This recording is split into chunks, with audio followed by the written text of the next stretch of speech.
Hola amigos, ¿cómo están? Bienvenidos a este nuevo video para seguir aprendiendo el quechua. Y me inayan kashankichis, guayqipanaykuna, alillanchu, qalillachu, wanislachu, kusisqallachu, asipitiya kushankichis. En esta sesión vamos a aprender algunas operaciones matemáticas. Y es importante, esta es la primera operación matemática que se denomina yapaykuna. Yapay proviene del verbo aumentar.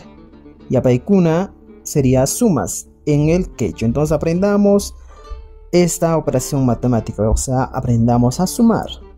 Para eso es importante saber un poco más. Nos dice que indica el aumento de una cantidad de cosas u objetos. Aparte de ello, nos dice que para las sumas en el quechua, uno de los términos claves que utilizaremos es yapay.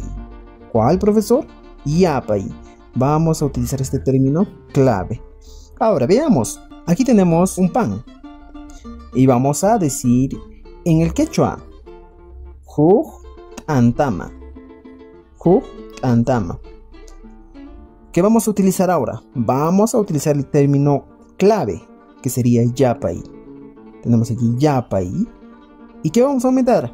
La otra parte. Aquí tenemos otro pan, que sería huk antata.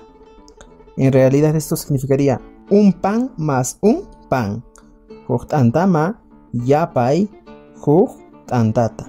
Ahora es importante saber que en la suma siempre al primer sustantivo vamos a tener que aumentar el sufijo ma, antama.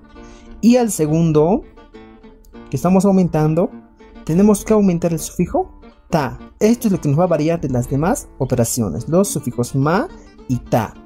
Ahora la última pregunta: haykataq kanma. ¿Cuánto sería o cuál sería la respuesta?